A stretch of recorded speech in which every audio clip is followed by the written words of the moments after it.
misión radica en generar la capacidad de transformarnos como comunidad educativa. Es una mecánica de formación colectiva, garantizar el derecho a una educación de calidad. Eso es innovar, realmente lo logramos a mano.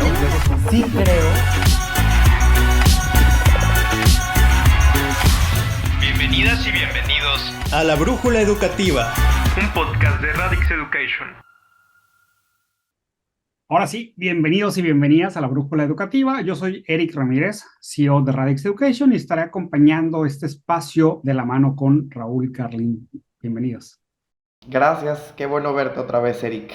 Y yo soy Raúl Carlín, soy manager de proyectos y narrativa en Radix Education, y les recuerdo que junto con Eric y muchas otras voces a las que recibimos como invitadas en cada uno de nuestros episodios, al igual que lo hacen las brújulas, trazamos la ruta que queremos transitar hacia la mejora educativa tanto en lo local como en lo global.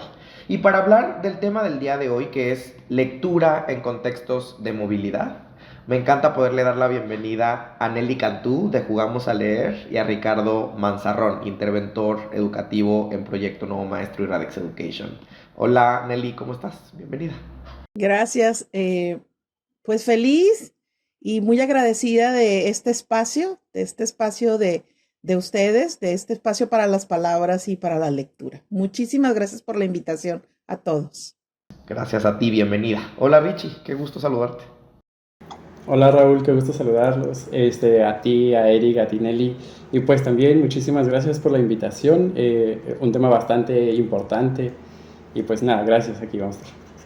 Bienvenidos a los dos, ellos son expertos precisamente en educación en contextos de emergencia y específicamente en temas de fomento a la lectoescritura en contextos emergentes. Y precisamente para empezar para inaugurar, digamos, la conversación del tema del día de hoy, que es sobre lectura en contextos de movilidad, quisiera hacerles la primera pregunta sobre cuál creen que es la relevancia de fomentar la lectura en términos generales, pero específicamente en este contexto. Nelly, ¿qué nos dices? Gracias.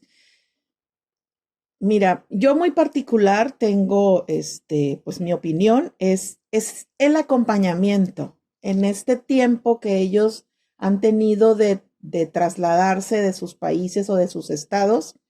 Para mí, la lectura es eso, es el acompañamiento, es el momento que tienes con ellos como para hacer un recuento de su camino y también para que se sientan un poquito menos, no voy a usar la palabra estresados, sino un poquito con la incertidumbre que ellos tienen por el camino, ¿sí? Nadie les dijo que iban a migrar, ni sus papás, ni el amigo, ni los hermanos. Nadie sabe por qué. Algunos casos sí saben, pero como papá no les dices al niño. Entonces, esa incertidumbre con este acompañamiento que hago, en particular con la lectura, es como para darles un poquito de rumbo, ¿no? Del rumbo que ellos ya tienen de migrar, sino el rumbo en el momento donde están, en el aquí y en el ahora. Es para eso. Me encanta, Nelly, esta primera aproximación sobre la importancia, la relevancia de la lectura en contextos de movilidad. Haces un poco, usas esta palabra, si no mal recuerdo, quizá te estoy citando mal, pero un recuento en el camino, una pausa en el camino, ¿no es cierto? Y también una suerte de poner el lenguaje al servicio del desarrollo humano, ¿no? ¿Coincides con esto, Richie? ¿Cuál sería para ti la relevancia de la lectura en este contexto de emergencia?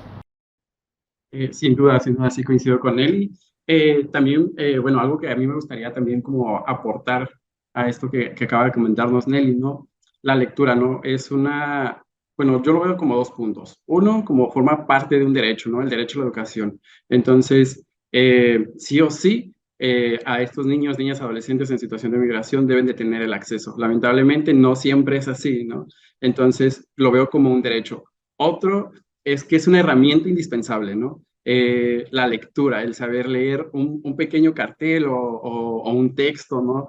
Documentos, etcétera. Entonces, es una herramienta que van a usar prácticamente desde que salen de casa para toda su vida, ¿no? Bueno, me gustaría compartir una pequeña anécdota que se me viene a la mente, de hecho, de cómo una herramienta, ¿no? Para un adolescente en situación de migración. Aquí específicamente en la ciudad de Tapachula, pues están las combis. las urban, lo que conocemos, ¿no? El automóvil de migración también es una combi. Entonces, un adolescente que no sabe leer le hace la parada a una combi pensando que va a ser una combi que la lleva precisamente al centro de la ciudad, ¿no? Entonces, lamentablemente, cuando le hace la parada, no se da cuenta, no lee, y a quien le hace la parada es a migración, ¿no? Autoridades migratorias. Entonces, ¿qué le pasa a esta chica? Pues es detenida porque además era no acompañada, ¿no? Una adolescente de 16, 17 años, sí, por no tener una herramienta tan básica que todo ser humano debería tener, que es la lectura, ¿no? Entonces, en lugar de seguir con su trayecto, pues es detenida en este momento y recuerdo, ¿no? Esta historia que me estaba contando, en ese momento ya estaba riendo, ¿no? Pero en un momento me decía, yo estaba enojada, estaba triste conmigo misma, ¿no? Porque le había hecho la parada a una combi, precisamente porque no sabía qué decía esa combi, ¿no? Sí, a veces pensamos en... Sí, Nelly, adelante. Perdón, abonando a esto que dice Richie, también, ¿sabes qué? Trabajar el sentido de pertenencia e identidad con la lectura. Hay niños que, si bien no saben leer y escribir, pero lo básico sería el nombre, escribir el nombre. En mi caso, con la lectura, yo sí que yo creo que lo que difiere mi sala de lectura a lo que hace Radic, que sí alfabetiza, ¿no? Trata de alfabetizar y esto parte de la educación. Pero en el camino yo era acompañamiento lector, pero ya también he entrado a este mood de un poquito de alfabetizar en lo que me permite, ¿no? Con los niños, lo básico, escribir tu nombre, porque yo les digo,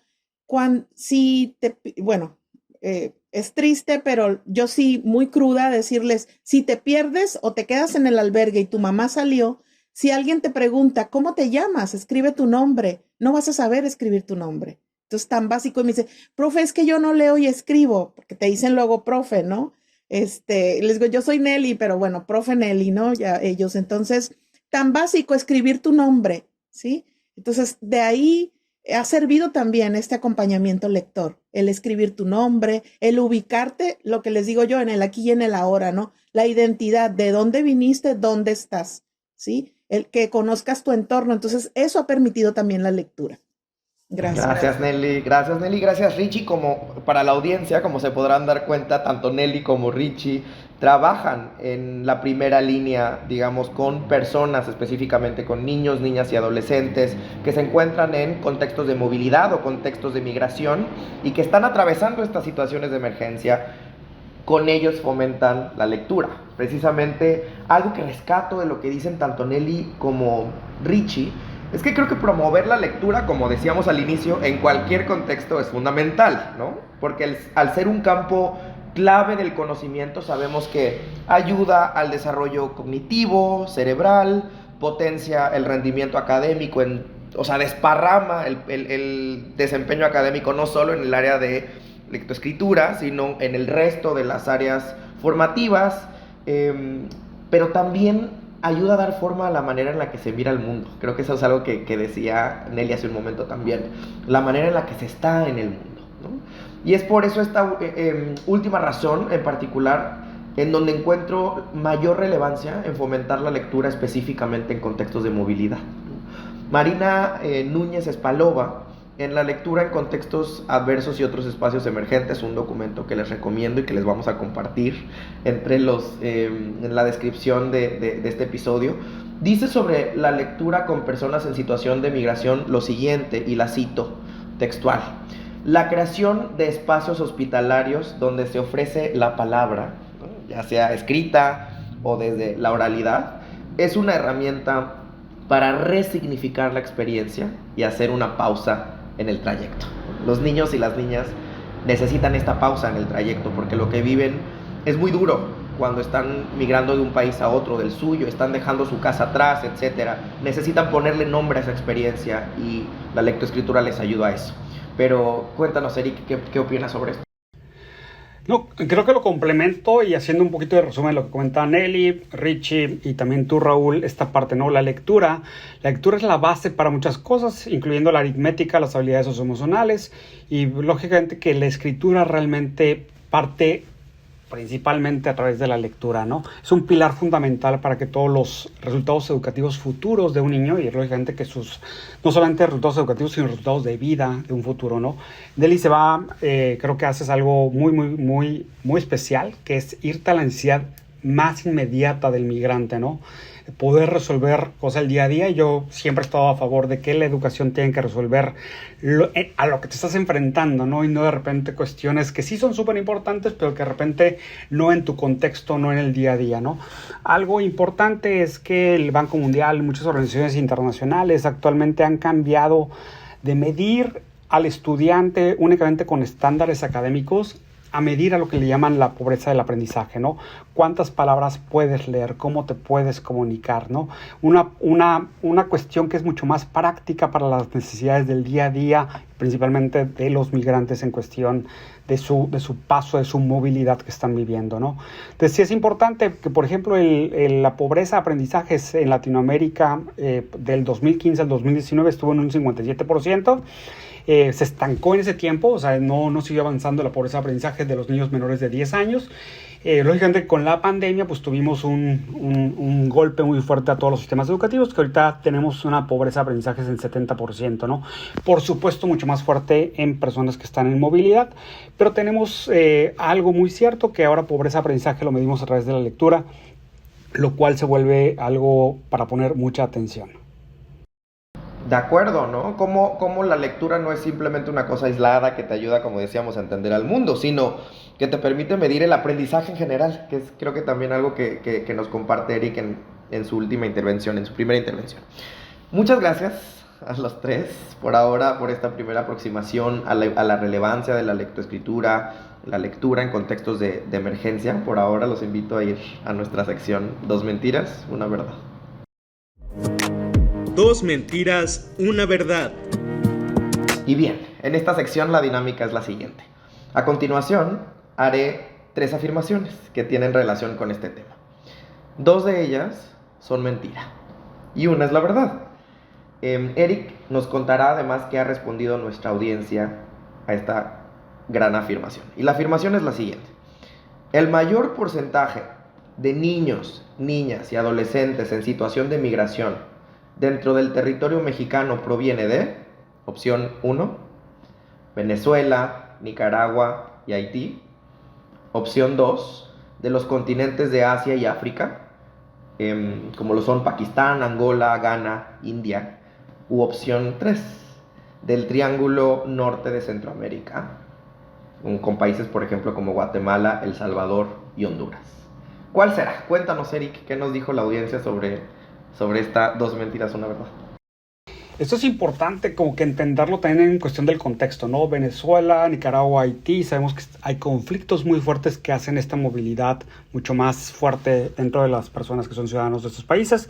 Por supuesto, Asia y África, pues, muchas veces no sabemos, pero México es el puente para que muchas personas puedan entrar, que vienen de diferentes lugares del mundo. Y el tercero, la parte del triángulo, y principalmente considerando lo que es Centroamérica, que últimamente han sido nuestros principales también personas que están en movilidad, ¿no? La audiencia contestó que el 9% dio respuesta al número 1, Venezuela, Nicaragua y Haití, solamente el 9%. La respuesta del número 2, muchas personas no saben que también tenemos migrantes de los continentes de Asia y de África. Y número 3, la gran mayoría votó que era el número 3, pensando de que nuestros principales migrantes vienen del norte de Centroamérica, que es Guatemala, Salvador y Honduras. Pero Raúl, ¿cuál es la verdad? Pues en esta ocasión la audiencia acertó mayoritariamente. Efectivamente, la respuesta correcta es pues que el mayor porcentaje de niños, niñas y adolescentes en situación de migración dentro del territorio mexicano proviene del Triángulo Norte de Centroamérica, porque somos vecinos, ¿no? Tenemos frontera ahí en Guatemala y también en países como El Salvador y Honduras, es de donde provienen mayoritariamente pues digamos las poblaciones migrantes. Amplío. Según datos del primer semestre de 2022 del blog de datos e incidencia política del Redim, el 94.3% de las niñas, niños y adolescentes deportadas de enero a julio de 2022 fueron repatriados a esos países, los de América Central, principalmente Guatemala, Honduras y El Salvador. No quiero cejar en lo que dice Eric, que estoy seguro que en un momento más Nelly y Richie van a tocar, que es que si bien, digamos, la mayor parte, digamos, la mayor cantidad de población migrante proviene de estos países de Centroamérica, no deberíamos irnos con la finta de pensar que son los únicos países de los cuales proviene población migrante, y ya Nelly y Richie nos van a contar de dónde también, que quizá ni siquiera lo imaginamos. Pero aunado a esto que me gustaría que Nelly y Richie nos contaran, también quisiera moverme a la parte, ya hablamos un poco de la relevancia de la lectura en estos contextos, pero ahora también quisiera entender cuáles son los desafíos que dirían que se enfrentan en ese contexto, ¿verdad? No, hay mucha de nuestra audiencia que está frente al aula, ¿no? Que sin embargo está frente a aula con población que no es itinerante, además en espacios formales, el aula. ¿Qué desafíos se viven cuando hay que fomentar la lectura con niños migrantes, que hoy están en México y mañana no? Que además acuden a un albergue, a alguna estancia, que no tienen quizá acceso a educación formal? ¿Qué desafíos ven en el panorama, Nelly? Mira, uno de los desafíos que yo, bueno, con Jugamos a Leer empecé a trabajar en el 2012, pero en el 2015 fue cuando tuvimos la población más grande de haitianos en México, aquí en Tijuana, ¿no? En mi caso, que estoy en Tijuana. Y uno de los desafíos fue la barrera del idioma. Si ellos hablaban su lengua madre, que es criol o criole, y también francés o portugués, porque estos niños venían, los papás pues migraron a Brasil, fue esta parte de cuando fue de fútbol, ¿no? Esto grande que hubo y que ellos fueron a trabajar allá y después empezaron a migrar, entonces los teníamos aquí. Para mí fue un desafío eso, pero, por ejemplo, yo sorteé mi desafío con jugar con ellos a la lotería para que se habituaran del idioma. La lotería mexicana, esa básica que tenemos muy, muy conocida, con eso fui haciendo. Otro de los desafíos que tienen los albergues, por ejemplo, que ellos están, a los niños o las mamás o los papás, están más preocupados en corto, pues solventar, podríamos decir, ¿no? Sus necesidades, ¿no?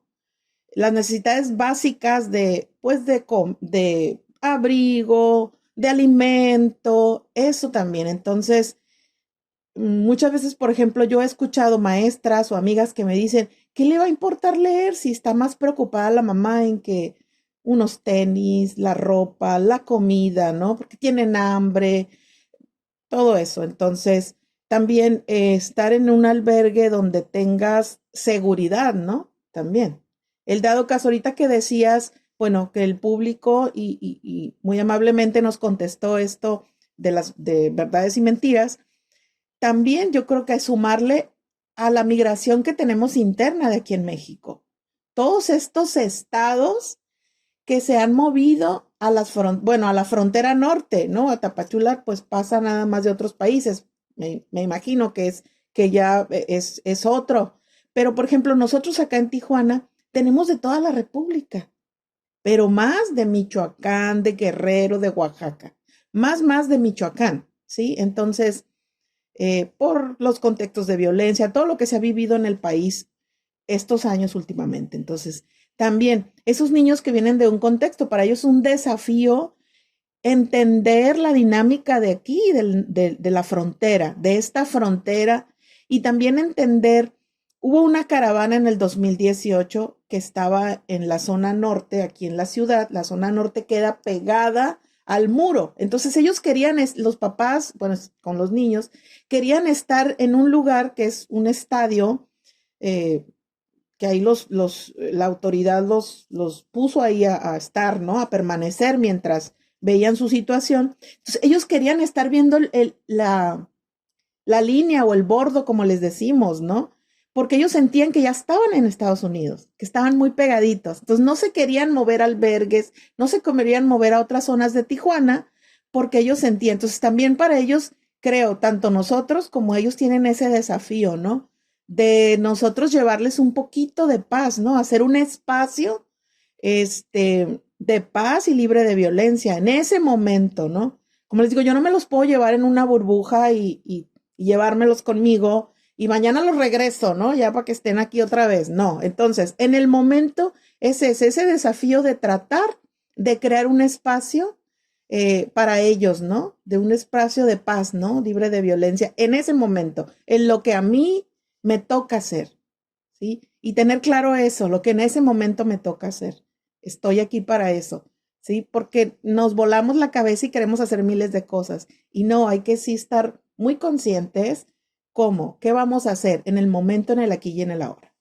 De Gracias. acuerdo, Nelly. Dices lo que te toca hacer y también escucho entre líneas lo que está dentro de tu locus de control, ¿cierto? O sea, no solo lo que te toca hacer, sino lo que puedes hacer. Me imagino también, Richie, que trabajando de la mano con personas, en este caso niños, niñas y adolescentes, que están enfrentando, digamos, una situación tan compleja, en situaciones de emergencia, en donde se escuchan, me imagino, muchas historias tremendas de lo que se vive en el proceso de migración, pues hay incluso retos, no solo de estas personas a las que están acompañando, sino de ustedes mismos como acompañantes.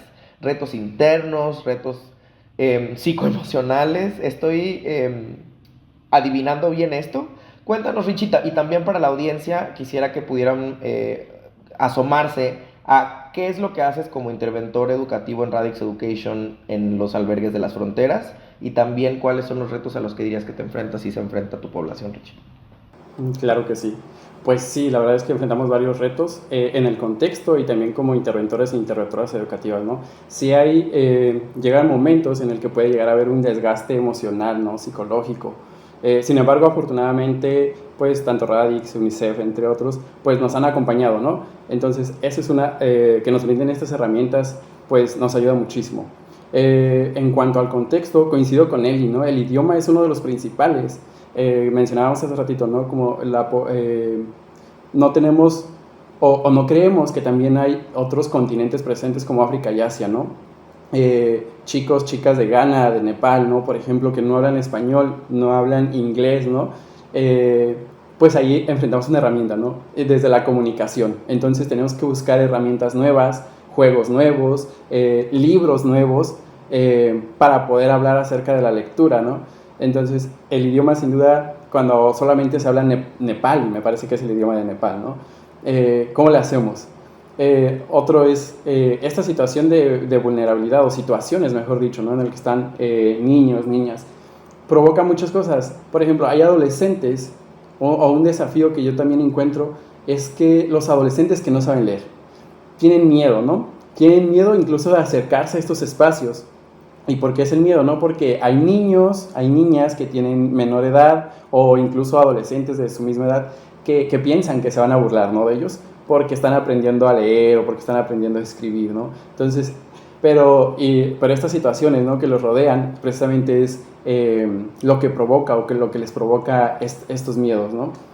Y pues creo que esos serían los principales desafíos que enfrentamos aquí, bueno, no aquí, no solamente, digo, en todas las fronteras, en Tapachula, en Tijuana, en Ciudad Juárez, en las fronteras de nuestro país.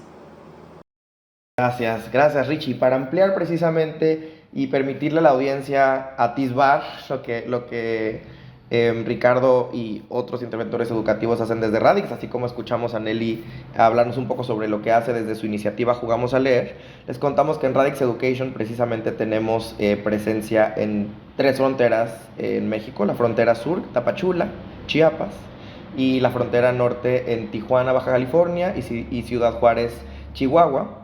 Y lo que hacen es realizar intervenciones educativas con niños, niñas y adolescentes migrantes en áreas clave, como pueden ser la lectoescritura, las matemáticas, el aprendizaje del idioma inglés y las habilidades socioemocionales.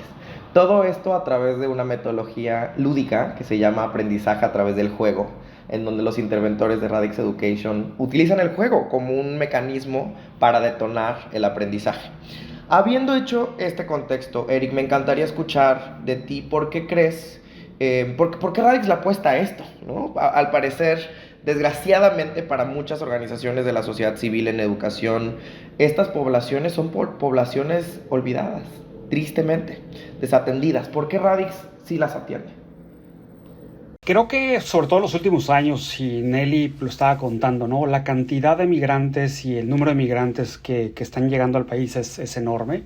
Yo creo que es una situación global también. O sea, hemos visto en muchos países que se desatan diferentes conflictos locales que hace que básicamente la gente tenga que salir, ¿no? Recuerdo que varios interventores me comentaron de repente cuando comenzó la guerra con Ucrania, o que tenían mucha gente de Ucrania y decían, oye, pues ahí ya no es ni siquiera el inglés, o sea, es muy complicado el poderles darles atención, darles cuidado, ¿no? Creo que mucho de lo que hace Radix no es centrarte de dónde eres ciudadano, sino que eres ciudadano del mundo y por lo tanto tienes que tener acceso a servicios básicos y tenemos que cuidar de ti, ¿no? Creo que lo comentaba Nelly también, ¿no? Esta parte de todo el estrés que sobre todo los niños, los más chiquitos, pasan al estar en este tipo de situaciones, que no entienden por qué de repente ya no están en la comodidad de un entorno familiar o de un entorno anterior y que de repente tienen que estar con esto, ¿no? Entonces Radix se ha enfocado a trabajar con poblaciones migrantes en diferentes lados. Creo que nos falta mucho por hacer. Algo importante que hemos descubierto en muchos años es que y creo que Radix Education no puede resolver todo el problema de migración, sino al contrario, necesitamos hacer alianzas, como lo estamos haciendo aquí con Nelly, y con otras organizaciones que están ahí, y quieren colaborar, ¿no? Pero sí, el tema de migración yo creo que no se va a acabar, creo que va a seguir creciendo, desafortunadamente. Entonces sí necesitamos el apoyo de muchas más personas que se sumen a este tipo de iniciativas. Gracias, Eric. Aquí lo que me resuena antes de irnos a la sección que sigue, es que creo que se cocina desde el inicio de este episodio, lo decía Richie y ahora lo retoma también Eric, y lo escucho entre líneas de lo que habla Nelly. La educación es un derecho humano y como derecho humano es un derecho universal, ¿no? No importa dónde naciste, no importa de dónde eres originario, no importa en qué país estés transitando. Si tú estás en territorio mexicano, todos y todas en el territorio mexicano deberíamos coadyuvar como lo hacemos desde la sociedad civil, Jugamos a Leer, Radix Education, a que ese derecho te sea garantizado y específicamente pues en áreas clave como lo hemos venido diciendo, la lectoescritura. Me encanta esta conversación tan maravillosa que hemos tenido. Por ahora los quiero invitar a nuestra recomendación del día y regresamos para el Pido la Palabra. Jugamos a Leer, sala de lectura itinerante. Surge en septiembre de 2012 como parte del Programa Nacional de Salas de Lectura de la Secretaría de Cultura, con actividades de mediación lectora en parques, centros comunitarios, escuelas, bibliotecas, centros penitenciarios y a la par se iniciaron actividades con la comunidad migrante. Se inició esta aventura lectora a través de talleres, utilizando el enfoque de pedagogía de la lectura y la escritura lúdico-creativa como un medio para brindar acompañamiento psicosocial y construir paz, identidad, pertenencia y memoria, favoreciendo la creación de espacios seguros y libres de violencia. Conoce más de esta increíble iniciativa. Encuéntrala en Facebook como Jugamos a Leer, Sala de Lectura. Pido la palabra. Y bien, en esta sección, en Pido la Palabra, ponemos sobre la mesa una pregunta que representa una situación hipotética y que nos invita a dar solución a nuestra problemática principal del episodio. Es básicamente la llamada a la acción. La pregunta para el Pido la Palabra del día de hoy es la siguiente. El alcalde hace un llamado a todos los vecinos para que apoyen en la labor de alfabetizar a niños y niñas migrantes. ¿Qué harías tú para impulsar con ellos la lectura? Y les cuento que Pido la Palabra también lo compartimos con nuestra audiencia, quien tomó la palabra y nos contestó qué harían ellos. Eric, cuéntanos y también cuéntanos tú qué harías. Esto es padrísimo, o sea, porque siempre sacas diferentes ideas y gente que quiere colaborar, ¿no? Con Radix Education. Pues ahí también los invito a que sigan las redes de Radix Education, donde pueden ver estas diferentes preguntas que hacemos cada 15 días. La audiencia compartió que es apoyar a clases con materiales, a crear clubes de lectura, Hay gente que dijo que se apuntaba para gestionar espacios o logística también, la organización de los diferentes espacios, crear círculos de lectura donde los temas sean temas coloridos. Hay quien dijo donación de libros, de nuevo repitieron círculos de lectura y mucha energía para convocar. O sea, necesitamos, la verdad es que el trabajo que hacen todos los interventores es impresionante. Nelly, mis respetos, Richie, mis respetos enormes, porque es muy fuerte trabajar con migrantes y estar con toda la emoción, porque toda la parte personal estás tratando con seres humanos. También comparten leer cuentos y trabajar en comprensión lectora. Son las ideas que comparten el día de hoy, ¿no? Gracias, Eric. Gracias. Y gracias a todos y todas los que han respondido pido la palabra. Es para ustedes y es de ustedes y nos encanta que se lo apropien. Y justamente creo que yo algo que añadiría a lo que nos comparte Eric y la audiencia es que creo que cada vez más deberíamos apostarle, no sé si estén de acuerdo con esto, Richie y Nelly, pero a la habilitación de espacios públicos o espacios clave en las comunidades en donde no solo haya presencia, digamos, de agentes educativos o de acompañantes a estas poblaciones, sino que cada vez más también se involucren los cuidadores primarios, ¿no? Las madres, los padres, incluso líderes sociales, activistas, ¿no? Gente de la comunidad. Y para eso creo que siempre hay centros, ¿no? Espacios, el parque de la esquina, la tiendita de la acera de enfrente, en donde la gente se reúne. Creo que ese tipo de espacios se podrían habilitar con algo que de hecho hacemos en Radix Education. Es una idea entre tantas, que le llamamos estaciones ambulantes. Son espacios móviles que van llevando los interventores de lugar a lugar, de albergue a albergue, de centro a centro, que puede verse de muchas formas. Puede verse como una mochila, pero puede verse como una caja, pero puede verse como una mesa, pero puede verse como un vagón de tren. O sea, puede tomar distintas encarnaciones, con materiales, con recursos, con libros, con lecturas, ¿no? En donde, insisto, agentes educativos, pero no solo los agentes educativos, sino papás, mamás, cuidadores primarios, activistas, otros líderes sociales se vayan involucrando a generar círculos de lectura, a hacer prácticas de modelaje, por ejemplo, para mejorar las prácticas de crianza, ¿no? O sea, cómo se modela en temas de primera infancia, por ejemplo, que también tenemos niños, niñas y adolescentes migrando en primera infancia, ¿no? ¿Cómo ayudas a papás, mamás, cuidadores primarios a modelar mejores prácticas de crianza? Esas estaciones ambulantes pueden ser una buena opción para coparticipar del proceso de enseñanza y aprendizaje, ¿no? Con los niños, niñas y adolescentes. Retomo una frase que nos compartía otra invitada y aliada de Radix, Elisa Guerra, en un episodio que grabamos con ella precisamente sobre primera infancia, que traía a colación este proverbio africano, ¿no? Se necesita un pueblo para crear un niño, ¿no? Ojalá cada vez haya una mayor coparticipación en el acompañamiento de niños y niñas y adolescentes, y específicamente más a los que están migrando, ¿no? Pero cuéntanos, Nelly, ¿tú qué harías? ¿O qué haces? Tú ya lo haces, cuéntanos lo que ya haces. Fíjate que esta pregunta me resonó mucho cuando la vi, porque hace unas administraciones aquí en Tijuana tuvimos un presidente municipal que pues él defendió a Tijuana, muy lindo, lo que tú quieras, pero pues empezó a decir que no iba a dejar que invadieran Tijuana y le quitaran a los tijuanenses lo que es de ellos. Entonces, en lugar de sumar, empezó a restar, ¿no? Entonces, yo creo que lo primero que quería es sentarme con este señor o con otros señores y decirle, óigame, no. O sea, necesitamos que nos ayude a ser más empáticos, ¿no? A lo mejor estas personas ni pidieron migrar, a lo mejor ellos ni tenían idea de salirse de sus países. Y entonces usted haciendo esto, que es un líder y que la comunidad lo está escuchando. Eso sería. Y la otra, pues lo que tú dices, las tienditas, los parques, ¿no? Yo con Jugamos a Leer tengo un programa de lectura que se llama Lectura bajo los árboles, porque me pongo en los parques. Llevo una mochila, me siento ahí, hago un tendedero de libros y me siento ahí bajo los árboles.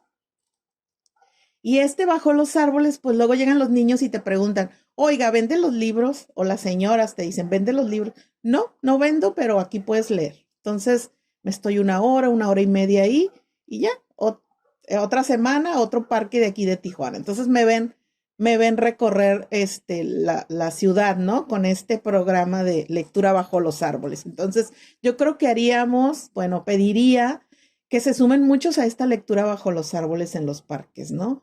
Y también serviría para promover el cuidado de estos lugares, estos espacios que pueden tener los niños, ¿no?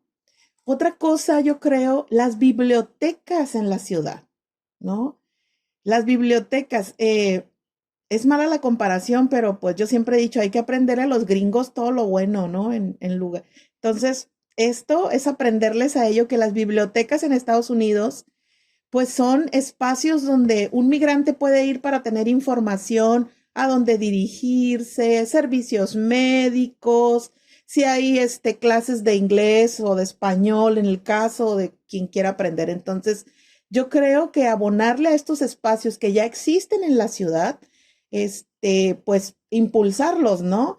Y pues valorar también, que el bibliotecario se crea su figura de bibliotecario, se crea lo que es para la comunidad, ¿no? También reivindicar esa figura comunitaria que tienen ellos. Entonces, eso, yo creo que eso haría yo, ¿no? Y no sensibilizar, no me gusta esa palabra, sino pues así como lo hago, que una vez dijeron que tan aferradita que ando ahí, dale, hablando de lo mismo, y siempre quiero que todo el mundo lea, que todo el mundo acompañe a la gente. Entonces, yo creo que hacerlo así, ¿no? En diferentes espacios donde se permita, donde me abren la puerta, que bendito el universo lo tengo, ¿no? Tengo varios lugares donde puedo ir a hablar de esto e invitar a la gente, pues promover, ¿no? Promover con todos, promover en las escuelas también. Entonces, yo creo que eso tendríamos que hacer, promover este fomento, ¿no? Desde ahí, desde este acompañamiento. Gracias. Eso tendríamos que hacer. Me sumo 100% a lo que dices, te agradezco y te felicito otra vez por tu trabajo. Richie, ¿qué harías tú? Pues creo que, lo principal participaría definitivamente ahí, ¿no? Estando ahí, ¿no? Compartiendo cuentos, compartiendo un poco acerca de la lectura. Pero algo de lo que has mencionado, que incluso también mencionó Nelly, ¿no? En otras palabras, generar alianzas, ¿no? Muchas veces creemos que las alianzas son como con organizaciones, empresas así súper guau, ¿no? Que está bien, pero puedo hacer una alianza precisamente, ¿no? Como lo decías, con la persona que atiende la tiendita, ¿no? Con un policía que se encuentra en un parque. Yo invitaría, por ejemplo, a amistades, conocidos. He tenido la oportunidad de compartir lo que hago, ¿no? O sea, me dicen, ¿y a qué te dedicas o qué haces, no? Entonces les platico un poco y ahí te das cuenta de que la gente sí quiere ayudar. Lo que pasa es que no conocen, no saben cómo hacerlo, ¿no? Y entonces es como, pues a mí me gustaría, muchas veces ayudan únicamente dando, ¿no? Y no es como algo poco, es súper guau, ¿no? O sea, tengo estos libros, ¿te pueden servir? Sí, me sirven, ¿no? O tengo tiempo, puedo ir, sí. Entonces buscar esas alianzas, ¿no? Con amistades, con amigos y no solamente, también como lo hace Nelly, ¿no? Buscar gente con, no sé, la tiendita, gente en el parque, una biblioteca, autoridades, entre otros. Creo que eso sería lo principal que haría yo. Excelente, y creo que para la audiencia que no sabe tras bambalinas, este es un ejemplo de eso, porque Ricardo contactó a Nelly y lo demás es historia, enos aquí. Así que nada, pues me encantaría que este episodio durara para siempre, Eric, pero el tiempo es un tirano. Yo sé, no, pues un gran placer estar aquí con ustedes, con Nelly, Richie, realmente algo que me dejan muy claro es esta parte de resiliencia y persistencia, ¿no? O sea, es un trabajo complicado, pero si tienes un poco de creatividad puedes servir muchos espacios, ¿no? Entonces, muchísimas gracias por estar aquí con nosotros. Realmente aprecio el trabajo que hacen y lo reconozco enormemente, ¿no? Pues bueno, yo soy Eric Ramírez. Muchas gracias por escucharnos el día de hoy en este programa de Radix Education y continuamos. Gracias, Eric. Ha sido un gusto. Yo soy Raúl Carlín. Gracias a toda nuestra audiencia. Este ha sido un episodio más de La Brújula Educativa, un espacio de ustedes para ustedes. Gracias, Nelly. Gracias, Ricardo. Hasta la próxima. Visita nuestro sitio web www.radixeducation.com y síguenos en nuestras redes sociales como Radix Education.